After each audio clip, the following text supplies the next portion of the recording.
Secretions refer to the complex phenomena of separation of substances from the protoplast or their isolation in parts of the protoplast.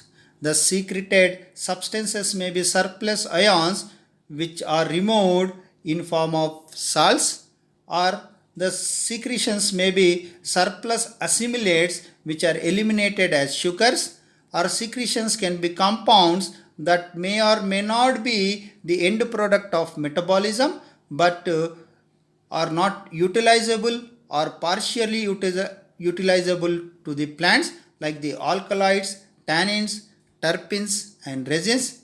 The secretions can be the substances that have a special physiological function after they are secreted, like the enzymes and hormones. The tissues which are concerned with the secretion of gums, resins, volatile oils, nectar, latex, etc., are called as the secretory tissues. The secretory tissues are further divided into the latissiferous tissues and the glandular tissue. The latissiferous tissue is a tissue which is concerned with the secretion of a thick fluid called the latex. The latex is an emulsion of alkaloids, enzymes, rubber, sugars, proteins, etc.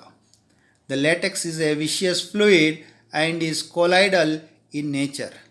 The latex may be milky or yellowish or may be colorless. The latex are stored in the vacuoles of the cells. The latex of some plant is of great economic importance, like the Hevea brasiliensis, which is a source of para-rubber, the Ficus elastica, which is a source of Indian rubber, the Acrus sapota, which is a source of chicle, the Caraca papaya, which is a source of papain, and the Papaver somniferum, which is a source of morphine and codeine. The latex secreting cells are known as laticifers. These cells are living and they are multinucleate in condition. The walls of these cells are non-lignified and they show the elasticity. The laticifers are generally distributed throughout the plant body, but commonly they are associated with the phloem. The laticifers are of two types. Latex cells are non-articulate latex ducts, or latex vessels or articulate latex ducts. The latex cells are isolated laticifers which extend as branched structure for long distances in the plant body. They originate as minute structure, elongate and ramify in all direction of the plant body by repeated branching, but they do not fuse. As you can see here, the latex cells are branched, but the branches they do not fuse with each other. The walls of these ducts are soft and thick, and because of free nuclear division occurs in the cells, the cells are sinusotic in condition, and they may be branched or unbranched, and the branched non-articulate latissiferous mostly they occur in leaves. So they pass through the vascular bundle, ramify in the mesophyll, and they often reach the epidermis. They are commonly found in the Calotropis, Euphorbia, Nerium, Vinca, and Cannabis. Latex vessels are formed by a series of cells whose end wall dissolve to form elongated structure. They originate in the meristem from the rows of cells. This series of cells become united by dissolution of intervening walls. As you can see in the picture, the vessels are formed because of the dissolution of the intervening wall, forming a complex network and because of branching of these cells. The cells are living and they are sinusoidal in condition. They occur in the Papaver Compositae, Euphorbiaceae and Moraceae family. They are frequently associated with the phloem.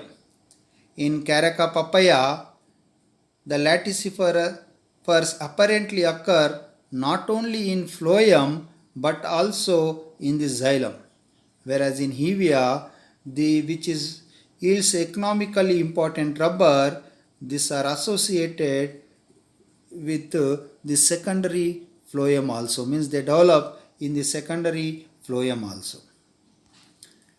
Glandular tissue consists of special structure called the glands. The glands contain some secretory or excretory product. The glands may consist of isolated cells or group of cells with or without central cavity. The glands which lie embedded in the interior tissue of plant body are called as the internal glandular tissue. Examples are oil glands, mucilage secreting glands, gum secreting glands, etc. The glands which occur on the epidermis are called as the external glands. Example, the nectaries. The oil glands are internal glands which consist of the essential oil.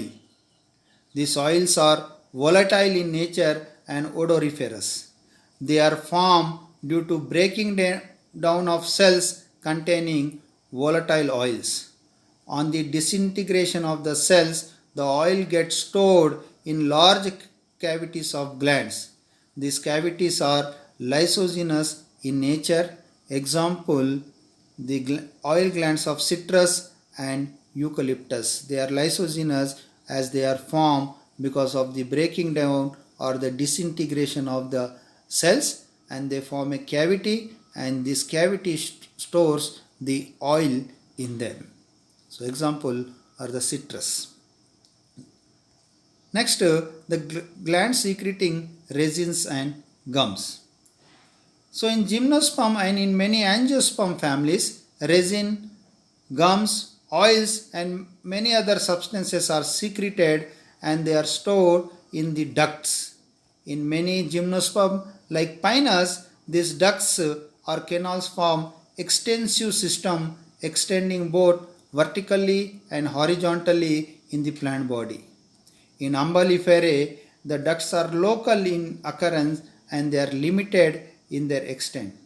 These glands are schizogenous in nature, and when mature, they have the structure of tube with an epithelial lining. These glands are internal.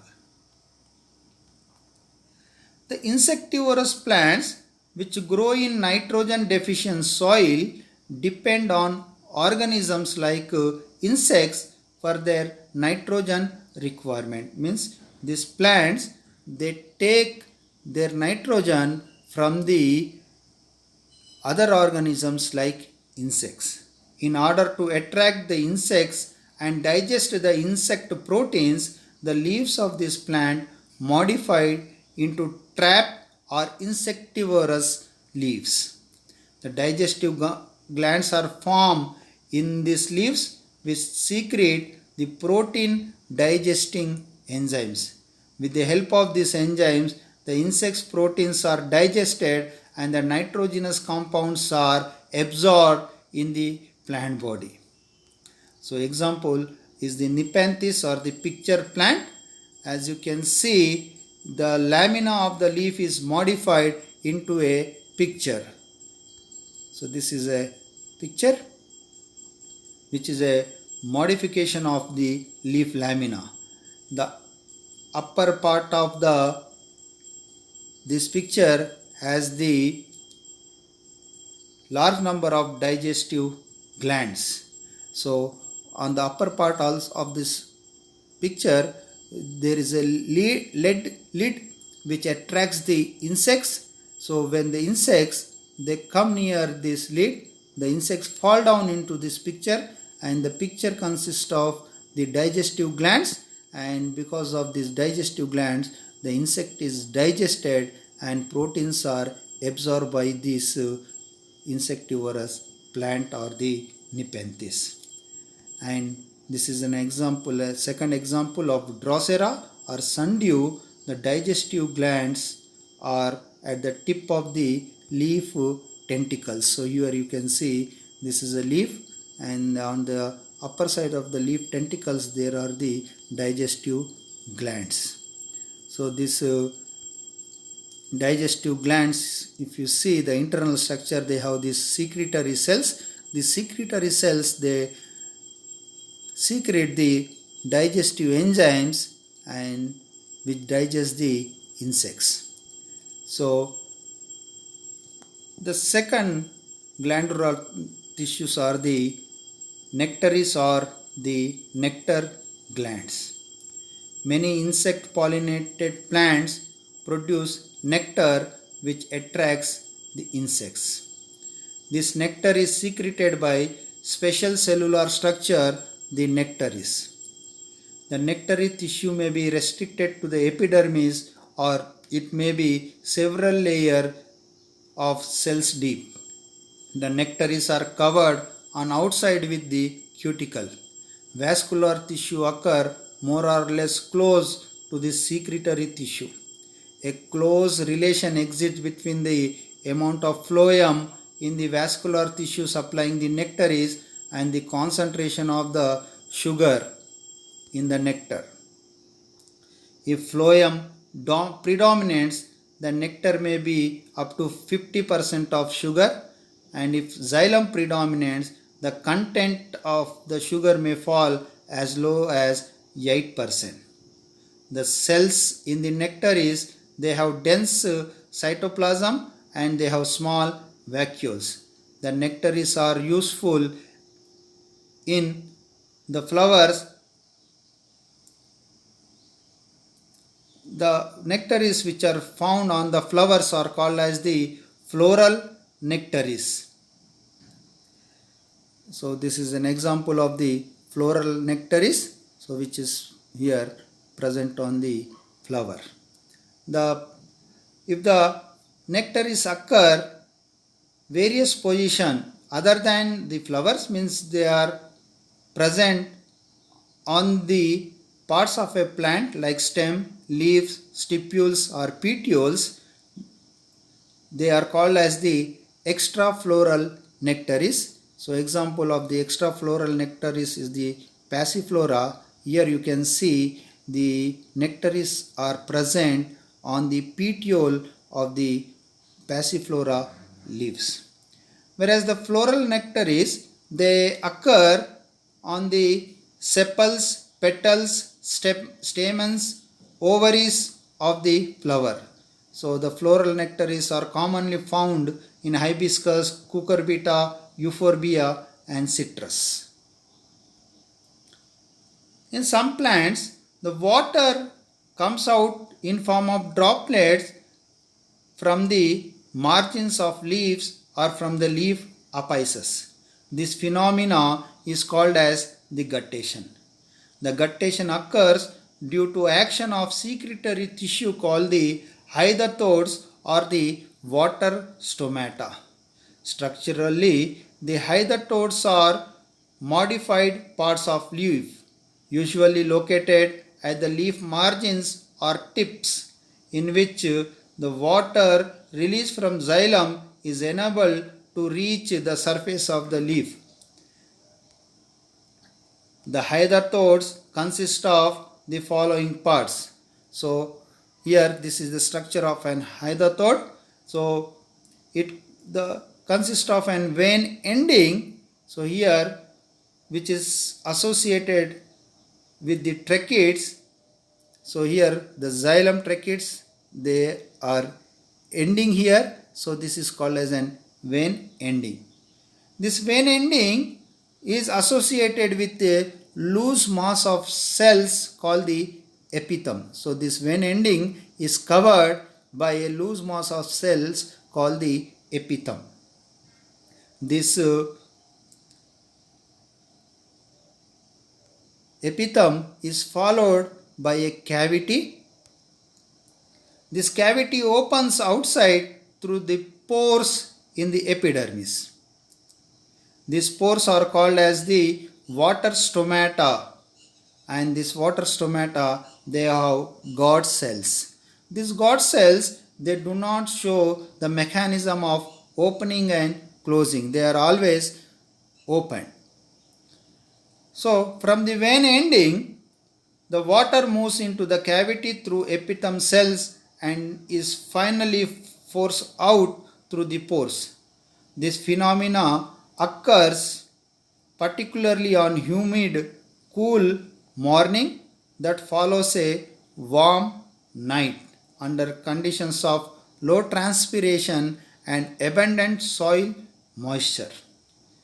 Guttation can be noticed in plants like Colocasia, Lycopersicum, that is tomato and pothos. The droplets, so these droplets, they shine in the slanting sun rays and are generally referred to as dew drops.